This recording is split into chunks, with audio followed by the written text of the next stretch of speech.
Hey everybody, this time we're going to continue our discussion on the concept of metabolism, but we're going to focus specifically with type 2 diabetes and anti-diabetic drugs. Objectives of this session: explain some etiology focusing on type 2, want to compare and contrast some drug classes used to treat type 2. We're going to focus on two particularly. Always, as forever, going to focus on that prototype drug, and nursing process will be incorporated. You might find that it's very similar to my last discussion, and as always, teaching. So when we're thinking about type 2 diabetes, let's get a little preempt in there. I know you've had this before in a previous course, but we just want to revisit some of the basics. Type 2 is more prevalent than type 1. It used to be called age onset, but that's not necessarily true anymore, because think about this.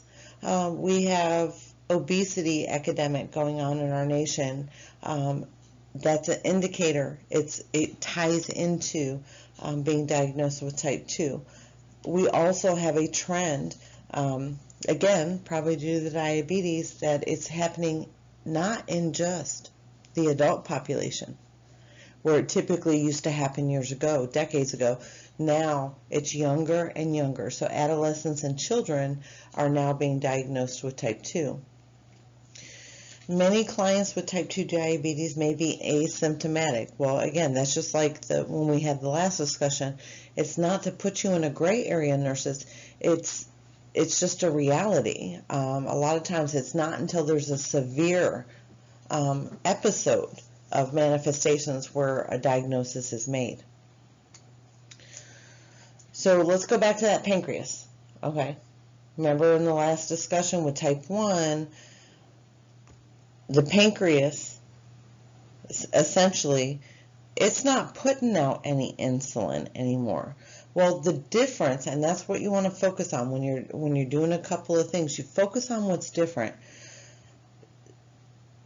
The cells can be responsive, but the pancreas produces the insulin,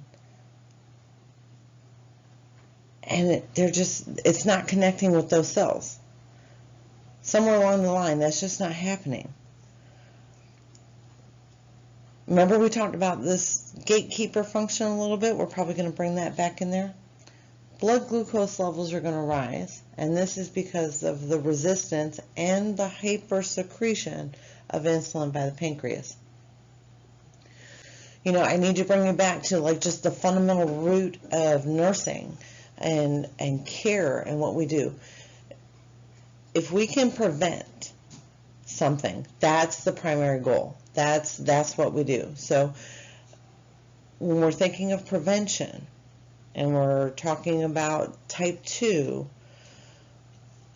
lots of discussions you need to happen with clients in regards to lifestyle changes, diet, and exercise. This is going to can reduce, reverse, delay, or prevent, and that's the name of the game.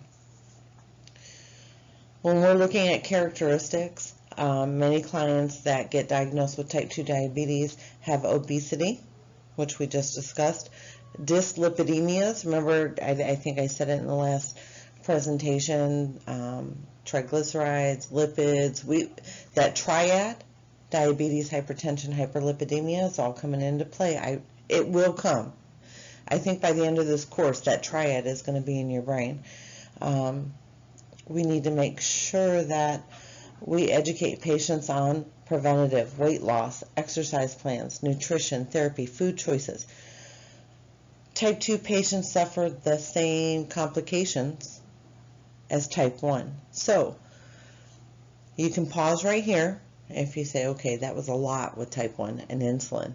I promise you, if you stop now, or maybe later, or maybe get it all together, go back and capture what you need to do as the registered nurse with teaching with type 1 and insulin, because our type 2s can also be on insulin.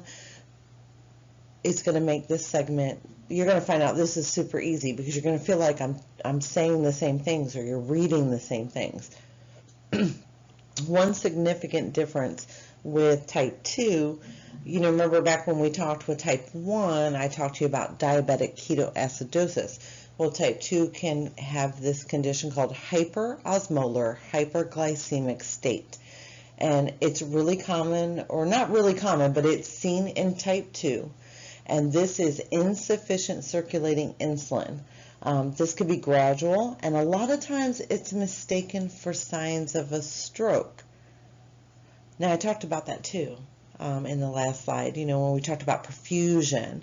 All roads go back to perfusion and oxygenation, and then subsequently anatomy and physiology. You're going to hear me say that a lot too. Again, when we're thinking about hyperosmolar hyperglycemic state, you're looking for that really, really high sugar, 600 milligrams per deciliter, greater than. And you're going to see that hot and dry, your sugar's too high kind of thing going on. You want to treat that, always fluids, fix any electrolyte balances. Let's bring in fluid and electrolyte concept yet again. And what was the electrolyte that I said was super important, and that was potassium. I really want you guys to take a minute and probably try to connect that potassium with insulin. It's very important.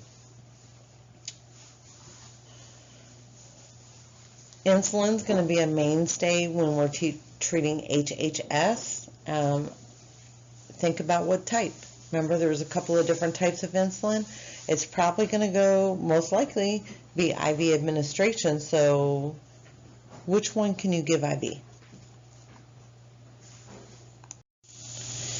When we're looking at anti-diabetic drugs or agents, there are 6 predominant groups or subclasses. I tend to use that word a lot. In my brain, it means the same thing. When we get to perfusion and talk about hypertension, you have, I just want to connect something for you in the future. You have antihypertensives as a class, so to speak. Within that, you have subgroups. And there are many. So this happens with diabetic agents as well. The 2 that have the stars next to them, this is what we're going to focus on in this presentation. And you always know, I might have said this in the orientation, I am known for obliterating words, so bear with me. Biguanides and sulfonylureas will be the focus of this presentation. There are some others, and you may review those in your textbook. I want to focus on the 2 starred ones because those, 1 is a prototype drug, and 2, you are going to see those in practice. Those are very important. All right, so let's first talk about sulfonylureas. Commonly you'll see glimepiride, glipizide, glyburide. Now when we're doing names, I really need to pause right here. You want to know the difference between a generic name versus a brand or a trade name. And I bring this to your attention because I just did an awesome professional development course in regards to NCLEX and moving forward. And NCLEX Next Gen will be coming out probably in the next cycle, about 3 years from now. Anywho, their stance, the NCLEX stance is generic name. That provides consistency when questions are posed. NCLEX tends to do generic name or designate within the question by its class. Brand and trade names, there could be a million of them and they can vary, so that doesn't provide that consistency. For purposes of this course, I will provide both names, but I really want you to start gearing towards understanding the class and the generic name. All right, I'm done with that, so let's talk about sulfonylureas and those types in there. They can be first or second generation, so let's talk about what that means. You see this a lot with antibiotics, and we're going to get there. I think it's like module 4 or 5, somewhere around there. So generations. This is, to me, and let me say it in my brain, is like a leveling. It's like, okay, this is our first generation. This was the first rollout. Maybe you can compare it to updates of Exemplify, version 2.0, 2.0.1, same thing. What happens is as we go along, better drugs come out. Pharmaceutical companies, what they're trying to do is mitigate adverse effects, side effects, or anything. Maybe it works better, maybe it has a better therapeutic action, so they can be first or second. The second generation medications have less drug-drug interactions, and that's important too. So pharmacology is an evolution, which is why we always tell you, if you have outdated resources, outdated drug guides, outdated information, you're not current, because it's ever changing. Again, this is why I say don't try to memorize pharmacology by a name, especially a trade name, because things are going to change. The action, this is going to stimulate release of insulin from the islet cells, increasing insulin receptor cell sensitivity. Okay. Adverse effects that you need to be knowledgeable of are, of course, hypoglycemia, and this is going to be due to too much need or too much medication or not eating, and then you may need to treat that. But we talked about that in the last presentation, so you already know how to do that. So for our prototype drug, you knew this was coming by guanides. I hope I said that right. Metformin. Only drug in its class. This kind of makes this one a little bit easy, but it's super important. Clients are going to be on this medication. There are significant contraindications that you need to be mindful of in your nursing practice for you and your clients. The mechanism is it's used alone. Well, let me back up. It does not increase the insulin production, okay? Pancreas is already doing that part. It's used alone or in combination, and it can be extended release. So that means it used to be you had to take metformin 2 times a day, and then when we have extended release, it's usually a one-time dose. So that makes it better for clients because then they can be more compliant. You know, it's easier to take 1 pill a day than it is 2 or 3. For administration considerations, let's go back to extended release. I hope you know that you don't ever crush or chew those, regardless. And you'll see that with, they might have XR, XL, something of that nature. Don't ever crush or chew those. If it's enteric coated, which means it has a hard shell on it, don't crush it, okay? It's there for a reason, so that it can dissolve, extend, be absorbed, and processed in the body throughout a significant time period.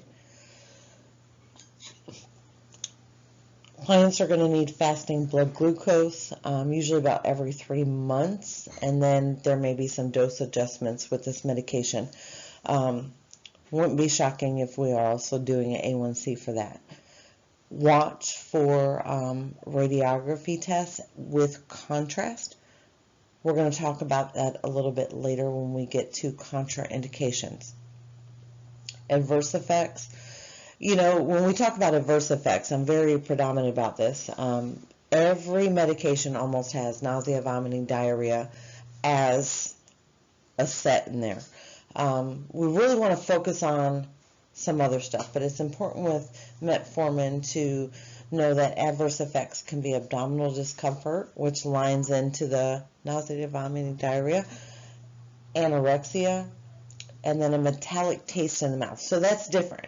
So when you're doing pharm, like, think about it, every med you come across, every class you come across, you're going to see a lot of repeat, but what makes it different? And that's how you can kind of attack and bite this elephant one piece at a time. You're going to find this a little bit shorter video than the other one, I'm sure.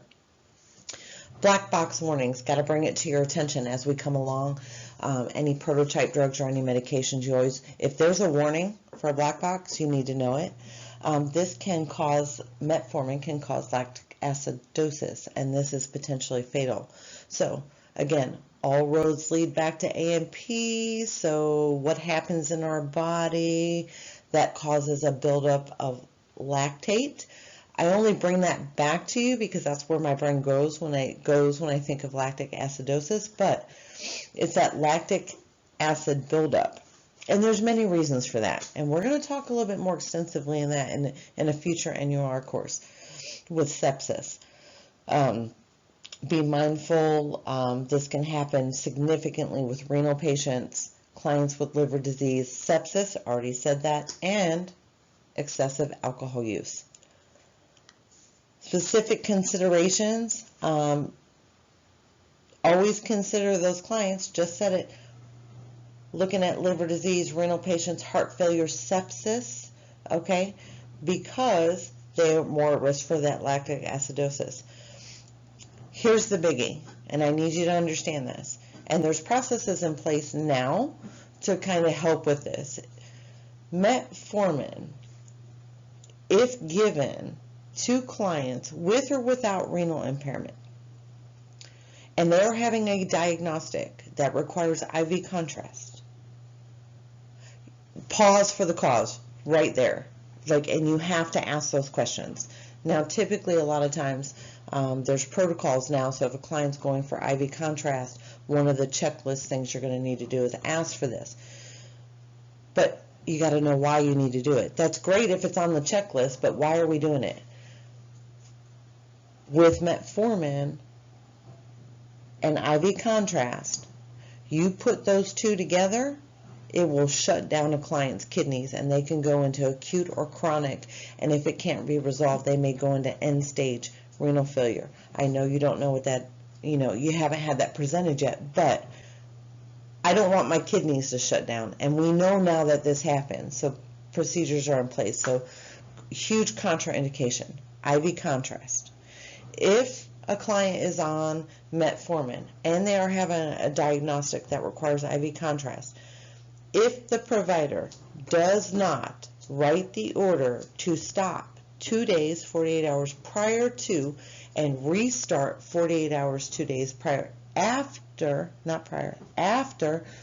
then you as a nurse need to do your due diligence and call the provider, do your SBART report, and your recommendation will be, client is having a procedure with IV contrast, need to go ahead and stop this medication and restart it. I need an order for that.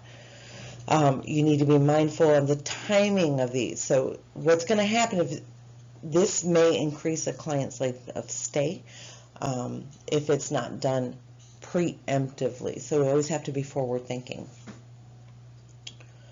Interactions, we need to think about alcohol use. So true story, my dear best friend, she takes metformin, or did take metformin, and people are in life, we're gonna have a good time, we're gonna have a couple drinks or whatever we're gonna do, and she would be like, I'm not taking the metformin today, I already know I'm gonna do this. And I was used to hound her. I'd be like, why are you doing that? You got to take your meds. But if you take metformin and you are using alcohol, that increases your risk for lactic acidosis, and that is bad. Antihypertensives can also increase the risk for hypoglycemia. We'll talk more about that a little bit later, but I think I did briefly mention in the other slide, beta-adrenergic blockers. That's one of those groups with a subgroup. We're going to talk more about those in perfusion, but I just want to plant the seed. Let's start getting our brains on these words and these names. Labs, same as insulin. So there you go. If you've got those, you know the labs that you need to do for that. If a client's on insulin or type 1, we're not doing anything different with type 2 and oral agents. Herbal and food, yeah, they're the same as the last one, but we got to add one more because this is different. You need to know that this medication can decrease absorption of B12 and folic acid. And you may say, well, B12, folic acid, when we do maternal child, all the students can say folic acid, neural tube development, and how important that is in the gestational stages. But let's make our patient a little bit more complicated. If I am a diabetic client and I also have cirrhosis due to alcoholism, alcohol use, I'm already going to be deficient with B12, folic acid, thiamine, and all the like, just to the nature of the cirrhosis and alcoholism. Complicate that with diabetes, and now I'm on metformin, I'm at a greater risk. So I just kind of want you to go there. Your clients in presentation in class and in these discussions, we try to give you a clinical textbook case without a whole lot of comorbidities, but the reality is your clients have those, and you need to think about these things. Overdose, always looking at hypoglycemia and the like with that, but we need to focus on that lactic acidosis, because that is a black box warning, and that is huge. So the only way to fix that problem is to put your client on hemodialysis. That is going to remove the metformin from the system, which will ultimately correct the acidosis. Now, I do not expect you to understand the process in nursing care for hemodialysis. What I want to gear you towards is understanding that this medication can cause lactic acidosis. What are you going to see if your client starts to manifest? We're going to talk about that a little bit later. If you see it, what do you expect to be ordered for the treatment for the patient? All right, here we go, nursing process. Again, one of my favorites. This whole course is my favorite, so it really is. Nursing process, farm, nursing process, patient education, I just love it. You notice there's a star on one. I'm going to tell you why, because there's something different in there. So, assessment. Same as for type 1 and insulin. If you got that, let's move on. Diagnosis. Same for type 1 regarding insulin when we talked about that. Planning. Same as for type 1 and insulin when we talked about that. I'm going to skip. Evaluation. Absolutely the same. Okay, you see how you're nursing? You see how it's building? Let's get to the implementation stuff. This is where some things are different, especially when we're talking about metformin. And we're talking about type 2. 1, let's revisit. Teach healthy lifestyle choices and exercise. Let's prevent. That's the first. Bring your collaboration on board. Well, I need that diabetic educator if I have one. Let's get a dietitian on board now, okay? A registered dietitian, because they know more about the food choices than we do, but that doesn't mean you don't need to know about them. Because if you don't have one of those dietitians, you need to teach your client what are healthy choices. And that's hard, okay? I'll give you an example. We all know that fruits, vegetables, nuts, proteins, good healthy protein, like all that's great. But guess what? I can go to McDonald's right now and do a BOGO, like buy one, get one for $1. And that's going to be cheaper than me going to the grocery store and buying stuff to make a salad. It's going to be more expensive. So when I got 5 kids to feed, and I have a job that I'm doing my best. I'm supporting my family. I got no health insurance. Do you see where I'm going? Which one am I going to choose? We're doing McDonald's tonight, and that may happen. So it's hard. You need to talk to your clients specifically about decreased alcohol consumption use, especially with the sulfonylureas. Minimize adverse effects, and always in an implementation phase, we want to minimize anything. Those are the same as insulin. Monitor the labs. Similar. We also need to take special attention to the basic metabolic panel, again, with the sulfonylureas. So, be an astute nurse. And I'm not saying you have to do this all the time. You want the labs to be significant and relevant. There's nothing wrong with looking at a CBC, a renal panel, and a BMP when it's there, but you got to tie those to the specifics of what you're giving when it comes to pharmacology. You have to watch for that lactic acidosis, especially when you're with metformin. So what are we going to see? Abdominal discomfort, diarrhea, nausea, vomiting, diarrhea, Here's something different. Fast, shallow breathing. Okay, that's important. And muscle pain, cramping, and weakness. Again, let's go back to lactate. And if any of y'all like work out, you know the muscles work. Let's go back to A&P. When you work out and those muscles work, you have muscle pain and cramping. You also have buildup of lactate. Those kind of tie together. Always look for hypoglycemia, especially with sulfonylureas and beta-adrenergic blockers combined, because here's what's going to happen, folks. And you have to look at this. You got to try to connect those dots. Adrenergic blockers are going to mask the symptoms of hypoglycemia. So if we keep talking about we need to watch for hyper and hypoglycemia, if I'm taking another medication that's going to mask that effect, how am I going to know if they're hypoglycemic? How's the patient going to know? How are we going to know what to do?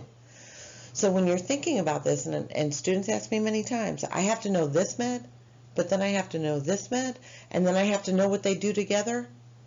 Yes, sir, yes, ma'am. You really do. And we're bringing attention to the ones that we know in our practice based on drug guides, research, literature, so that you can be very aware of this. Teaching and education, you're not going to get away from it. Okay, so we're all educators. You may not want to go into nursing education and teach students, but you're going to educate your patients more than you even think you will. We already talked about sulfonylureas, no alcohol use. Labs, you already know those. You're looking at the same labs.